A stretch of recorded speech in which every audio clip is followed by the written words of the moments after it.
Hallelujah. ഇരിക്കാം. യേശു തമ്പുരാന് ഏറ്റവും പ്രിയമുള്ള മാതാപിതാക്കളെ, സഹോദരി സഹോദരന്മാരെ, നാം ഇന്ന് ഈ മണിക്കൂറിൽ ധ്യാനിക്കുക നമ്മുടെ കർത്താവ് ഈശോ മിശിഹായുടെ സഹനത്തെക്കുറിച്ച്. ആ സഹനങ്ങൾ നമ്മുടെ ഓരോരുത്തരുടെയും ജീവിതത്തിൽ നിന്ന് ആവശ്യപ്പെടുന്ന സമർപ്പണ മനോഭാവത്തെക്കുറിച്ച്. ക്രിസ്തീയ ജീവിതത്തിൽ ആത്യന്തികമായി സഹിക്കാനുള്ള ഒരു വിളിയുണ്ട് എന്ന് നമുക്കറിയാം, അല്ലേ? നമ്മളെല്ലാവരും സഹിക്കുന്നുണ്ട്. സഹിക്കാത്ത ഏതെങ്കിലും മനുഷ്യർ ഈ കൂട്ടത്തിൽ ഇരിപ്പുണ്ടോ എന്ന് ചോദിച്ചാൽ ആരെങ്കിലും ഉണ്ടോ? ഇന്നേ വരെ ഒരു സഹനവും എനിക്ക് ഉണ്ടായിട്ടില്ല എന്ന് ഉറപ്പുള്ളവരൊന്ന് കൈവക്കിയേ. ഒരാൾ പോലും. അതിൻ്റെ അർത്ഥം നാം എല്ലാവരും ഒരു വിധത്തിലല്ലെങ്കിൽ മറ്റൊരു വിധത്തിൽ സഹിക്കുന്നവരാണ്, അല്ലേ? എത്ര നല്ല ഭർത്താവാണെങ്കിലും ആ ഭർത്താവിനെ കൊണ്ട് പല ഉപദ്രവങ്ങളും ഉണ്ടായിട്ടുണ്ട് എന്ന് അമ്മമാരായ നിങ്ങൾ, ഭാര്യമാരായ നിങ്ങൾ സമ്മതിക്കും. നിങ്ങളുടെ ജീവിത പങ്കാളി ഭാര്യ എത്ര നല്ലവളാണെങ്കിലും അവളെ കൊണ്ട് പല സഹനങ്ങളും ഉണ്ടായിട്ടുണ്ട് എന്ന് ഭർത്താക്കന്മാരും സമ്മതിക്കും, അല്ലേ? അല്ലെങ്കിൽ ഇന്ന് രാത്രി നിങ്ങൾ വീട്ടിൽ ഇരിക്കുമ്പോൾ ചോദിച്ചാൽ മതി, എൻ്റെ മനുഷ്യനെ നിങ്ങളോട് ഞാനൊന്ന് ചോദിക്കട്ടെ, എന്നെ കൊണ്ട് എന്തെങ്കിലും ഉപദ്രവം നിങ്ങൾക്ക് ഉണ്ടായിട്ടുണ്ടോ എന്ന് ചോദിച്ചാൽ പുള്ളി എന്നാ പറയും? ഉണ്ടായിട്ടുണ്ടോന്നോ, ഇല്ലേ? കാരണം അത് ആരുടെയും ദോഷമല്ല, നമ്മുടെ അസ്തിത്വം തന്നെ മറ്റുള്ളവർക്ക് പലപ്പോഴും അസ്വസ്ഥതയ്ക്ക് കാരണമാകുന്നു എന്നുള്ളത് ഒരു യാഥാർത്ഥ്യമാണ്, അല്ലേ? ഈ അമ്മച്ചി ഈ കസേരയിൽ ഇരിക്കുമ്പോഴുള്ള പ്രശ്നം എന്നാ? വേറെ ആർക്കും ആ കസേരയിൽ ഇരിക്കാൻ മേല, അല്ലേ? ഞാനിപ്പോൾ ഇവിടെ നിന്ന് പ്രസംഗിക്കുമ്പോഴുള്ള കുഴപ്പം എന്താണെന്ന് ചോദിച്ചാൽ മറ്റാർക്കും ഇവിടെ നിന്ന് പ്രസംഗിക്കാൻ മേല. അതുകൊണ്ടാണ് തത്വചിന്തകന്മാർ പറയുക, നമ്മുടെ അസ്തിത്വം തന്നെ പല അർത്ഥത്തിലും മറ്റുള്ളവർക്ക് ഭാരവും ശല്യവും സഹനത്തിന് കാരണവും ഒക്കെ ആയിത്തീരും. വിശ്വാസ ജീവിതത്തിൽ ഈ സഹനം എന്ന് പറയുന്നതിന് വളരെ ആഴമുള്ള അർത്ഥമുണ്ട്. വിശ്വാസ ജീവിതത്തിൽ സഹനത്തിന് ദൈവീകമായ അർത്ഥതലമുണ്ട്. കാരണം നമുക്കൊക്കെ ആത്മാർത്ഥമായിട്ട് എന്തുമാത്രം വിശ്വാസം ഉണ്ട് എന്ന് പരീക്ഷിച്ചറിയാൻ ദൈവം മനുഷ്യൻ്റെ ജീവിതത്തിൽ സഹനങ്ങൾ തരുന്നു എന്നതാണ് സത്യം. ഒരു സഹനവും ഇല്ല, എല്ലാം ആഗ്രഹിച്ചതുപോലെ നടക്കുന്നു. പ്രതീക്ഷിച്ച വിജയം പരീക്ഷകളിൽ മക്കൾക്ക് ലഭിക്കുന്നു. നിങ്ങളുടെ ബിസിനസ് വളരെ ഭംഗിയായിട്ട് മുന്നോട്ട് പോകുന്നു. ജീവിത പങ്കാളിയുടെ പരിശ്രമങ്ങളെല്ലാം വിജയിക്കുന്നു.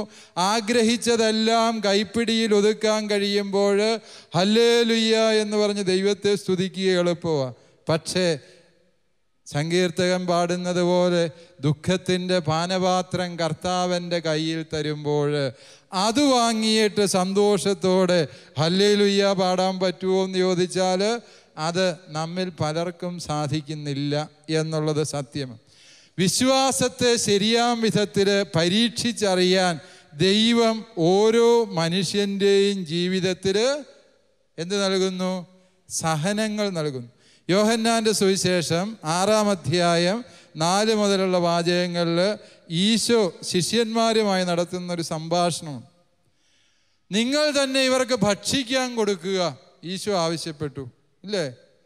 അവരെ അന്ത്രയോസ് കാൽക്കുലേറ്റർ എടുത്ത് കണക്ക് കൂട്ടി നോക്കിയിട്ട് പറഞ്ഞു, 5000 പുരുഷന്മാരും ഒരു 5000 ചേടത്തിമാരും അവർക്ക് പിള്ളേർ ഒരു 6-7,000 പിള്ളേരും എല്ലാം കൂടെ കൂട്ടി പരിപ്പുവടയാണെങ്കിലും 50 8 ഒരെണ്ണം വീതം കണക്ക് കൂട്ടിയാൽ പോലും 200 ദനാറായാകും എന്ന് കണക്ക് കൂട്ടി കണ്ടെത്തി. യോഹന്നാൻ ശ്ലീഹ പറയുകയാണ്, അവർ എങ്ങനെ പ്രതികരിക്കും എന്നറിയാൻ ഈശോ അവരെ പരീക്ഷിക്കാൻ വേണ്ടി ചോദിച്ചതായിരുന്നു. താൻ എന്താണ് ചെയ്യാൻ പോകുന്നതെന്ന് അവന് അറിയാമായിരുന്നു. യേശു ദൈവം നമ്മുടെ ഓരോരുത്തരുടെയും ജീവിതത്തിൽ എന്താണ് ചെയ്യാൻ പോകുന്നത് എന്ന് ദൈവത്തിന് അറിയാം. മറിച്ച് അവിടുന്ന് നമ്മളോട് ഇങ്ങനെ പല ചോദ്യങ്ങളും പല സന്നിഗ്ധാവസ്ഥകളും പല സങ്കടങ്ങളും ജീവിതത്തിൽ അനുവദിച്ചു തന്നുകൊണ്ട് പറയുന്ന കാര്യം എന്താ പറയുക? നമ്മൾ എങ്ങനെ പ്രതികരിക്കും എന്ന് ദൈവം അറിയാൻ ആഗ്രഹിക്കുന്നു. ഈ അടുത്ത കാലത്ത് ഒരു കൺവെൻഷനിൽ ഞാൻ പ്രസംഗിക്കാൻ വേണ്ടി പോയി. കൺവെൻഷനിലെ പ്രസംഗ വിഷയം യേശു ക്രിസ്തു ഏകരക്ഷകൻ എന്ന വിഷയത്തെക്കുറിച്ച്.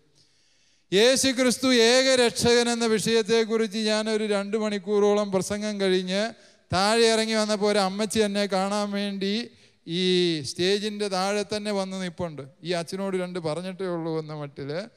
ഞാൻ അന്വേഷിച്ച്, എന്ത് പറ്റി അമ്മച്ചി എന്നാ? അച്ഛൻ പറഞ്ഞല്ലോ യേശു ഏകരക്ഷകൻ. യേശു ആരെ രക്ഷിച്ചെന്നാ അച്ഛൻ ഇത്രയും നേരം ഈ പറഞ്ഞത്? ഞാൻ പറഞ്ഞു, യേശു ക്രിസ്തു ഈ ലോകത്തിൻ്റെ മുഴുവൻ രക്ഷകൻ. അതല്ലേ നമ്മുടെ വിശ്വാസത്തിൻ്റെ അടിസ്ഥാനം, അത് തന്നെയല്ലേ ഞാൻ പറഞ്ഞത്. പക്ഷേ ഈ അമ്മച്ചി പറഞ്ഞു, ഞാൻ കുറേ കാലമായി അച്ഛൻ ഇത് കേൾക്കാൻ തുടങ്ങിയിട്ട്. എൻ്റെ കെട്ടിയോൻ 24 ദിവസങ്ങൾ ക്യാൻസർ ബാധിച്ച് ആശുപത്രി കിടന്നു. അറിയാൻ വളരെ വൈകി. അറിഞ്ഞ് അന്ന് മുതൽ ഞാൻ കണ്ണീരോടെ മുട്ടിപ്പായി പ്രാർത്ഥിച്ചു, കർത്താവേ, അങ്ങൻ്റെ രക്ഷകനല്ലേ, അങ്ങ് ഇടപെടിയേല്. ഞാൻ ആത്മാർത്ഥമായിട്ട് ആഗ്രഹിച്ച് പ്രാർത്ഥിച്ചിട്ടും കണ്ണിച്ചോരയില്ലാത്ത കർത്താവ് കൈവിട്ടച്ച. അത് ഞാൻ മരിച്ചിട്ടിപ്പം 31 ദിവസമായി. ഞാൻ ഈ കൺവെൻഷൻ കൂടാൻ വന്നപ്പോൾ എല്ലാ അച്ഛന്മാരും പറയും, യേശു രക്ഷകൻ, യേശു എല്ലാ വേദനയ്ക്കുമുള്ള ഉത്തരം, യേശു എല്ലാ പ്രശ്നത്തിനുമുള്ള പരിഹാരം. നിങ്ങൾ അച്ഛന്മാർക്ക് ഇങ്ങനെ പറയാം, പക്ഷേ രക്ഷ അനുഭവിക്കാൻ ഞങ്ങൾക്ക് കഴിയാത്ത അവസ്ഥയുണ്ടാകുന്നു.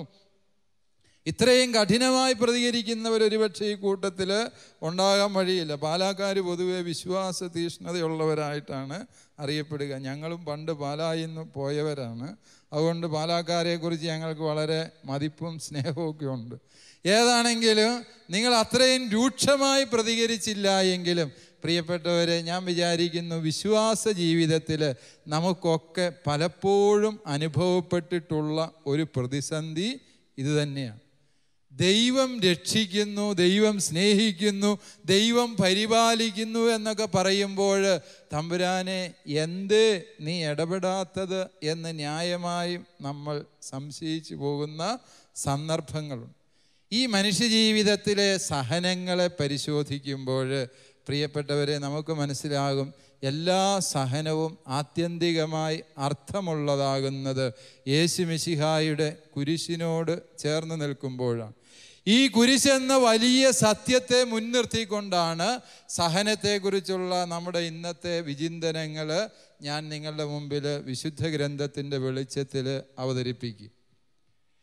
സഹനം, സ്നേഹമുള്ളിടത്ത് സഹനം വഴിമാറി നിൽക്കുന്നു എന്നാണ് എനിക്ക് ആദ്യമേ പറയാനുള്ള ആശ. എവിടെ സ്നേഹമുണ്ടോ അവിടെ സഹനം വഴിമാറി നിൽക്കും. നിങ്ങൾക്ക് മനസ്സിലാകാൻ വേണ്ടി ഞാൻ ഉദാഹരണങ്ങൾ പറയും.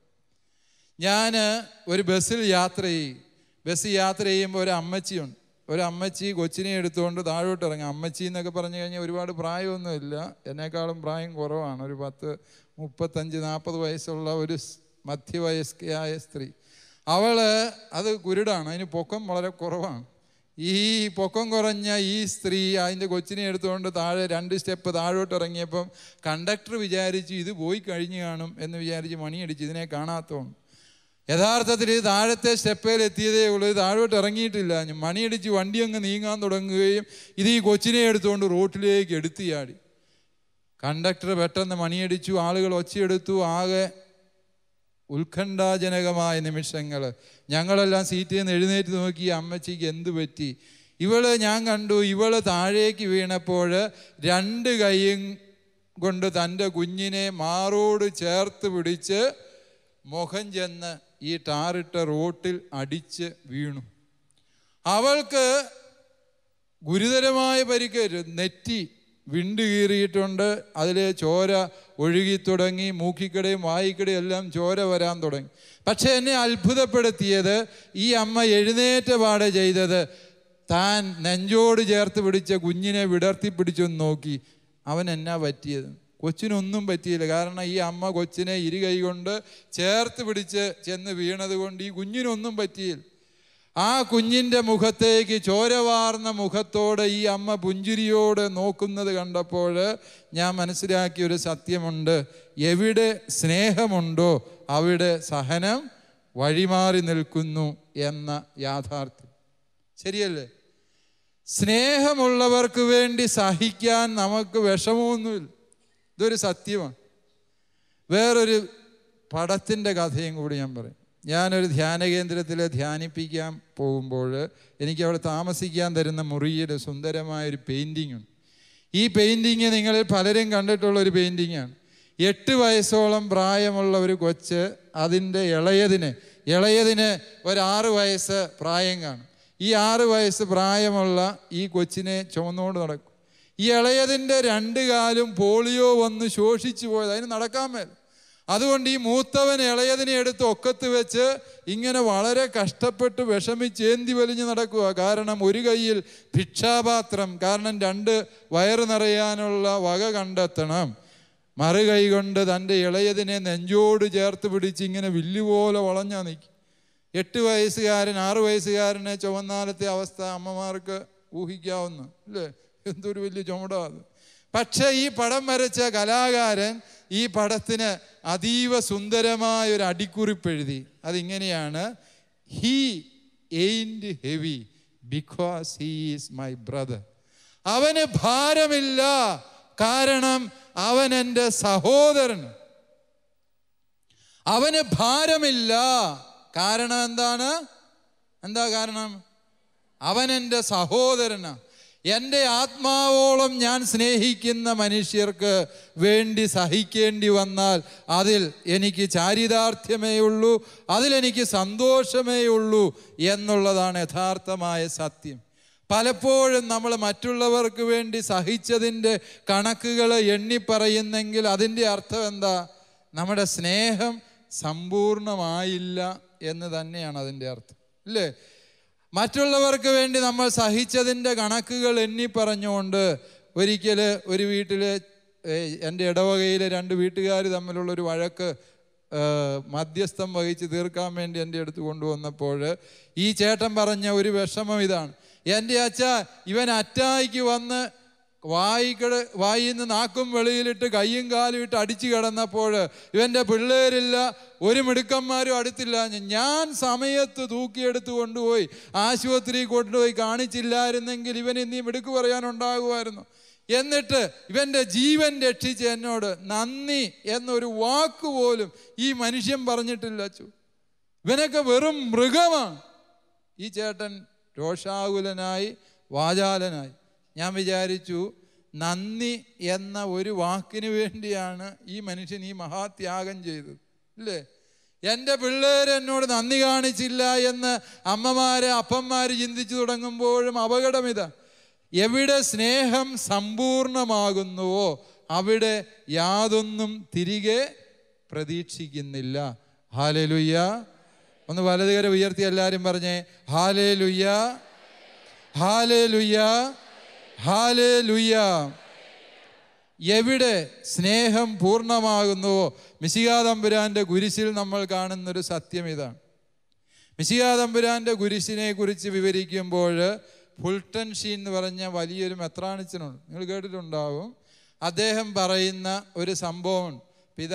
പിതാവിൻ്റെ സ്വന്തത്തിലോ ബന്ധത്തിലോ എങ്ങാണ്ട് പെട്ട ഒരു കൊച്ചിൻ്റെ അടുക്കൽ ചെന്ന് ചോദിച്ചു, മോന് എന്നെ ഇഷ്ടമാണോടാന്ന് ചോദിച്ചു. ഞങ്ങൾ ഈ അച്ഛന്മാർ ഞങ്ങളുടെ അനിയന്മാരുടെയും ചേട്ടന്മാരുടെയൊക്കെ പിള്ളേർക്ക് വീട്ടിലൊക്കെ ചെല്ലുമ്പോൾ ലഡു ജിലേബിയൊക്കെ മേടിച്ചു കൊടുക്കും.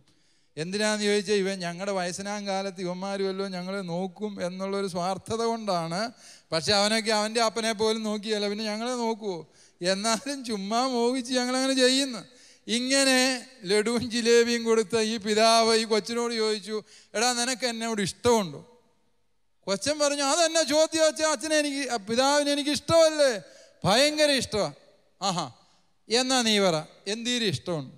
കൊച്ചുങ്ങൾ സാധാരണഗതിയിലെല്ലാം ഉരുട്ടിയാണ് കാണിക്കുക, അല്ലേ? ഈവൻ ഉരുട്ടി കാണിച്ചു. ഒരു കാടമുട്ടയുടെ വലിപ്പത്തിൽ ഇവൻ ഉരുട്ടി. എൻ്റെ കൈ കൊണ്ട് പിടിച്ചാൽ കാടമുട്ടയുടെ വലിപ്പം കിട്ടിയല്ല, വലിയ കൈ ആയതുകൊണ്ട് കൊച്ചിൻ്റെ കൈ കൊണ്ട് അവൻ പിടിച്ച് കാണിച്ചു, ഇത്രയും സ്നേഹമുണ്ടെന്ന്. പിതാവ് അവനെ പ്രകോപിപ്പിച്ച് പറഞ്ഞ, അയ്യടാ ഒരു സ്നേഹക്കാരൻ വന്നേക്ക്, ഇതൊക്കെയാ സ്നേഹം? ഈ കാടമുട്ടയുടെ വലിപ്പത്തിൽ സ്നേഹം കാണിച്ചിട്ട് സ്നേഹം എന്നതാണ്? അതൊക്കെ കൊച്ചിന് തോന്നി അത് തീരെ കുറഞ്ഞു പോയി, ഇച്ചിരി കൂടെ മുഴുത്ത സ്നേഹം കാണിക്കേണ്ടതായിരുന്നു. അവൻ തിരുത്തി. അവൻ കൈ ഇച്ചിരി കൂടെ അകത്തിയിട്ട് പറഞ്ഞു, എനിക്ക് പിതാവിനോട് ഇത്രയും ഇഷ്ടമുണ്ട്. ഒരു പുട്ടുംകുറ്റിയുടെ വലിപ്പത്തിൽ അവൻ ഈ സ്നേഹം വിടർത്തി കാണിച്ചു. പിതാവ് പറഞ്ഞു, അതൊന്നും സ്നേഹമല്ലടാ, നിനക്ക് മറ്റുള്ളവരോടൊക്കെ എന്നാ സ്നേഹമാ, അതുകൊണ്ട് ഞാൻ ഇനി നിനക്ക് ഒന്നും തരാൻ പോകുന്നില്ല. ഇനി ലഡു ഇല്ല, ജിലേബി ഇല്ല,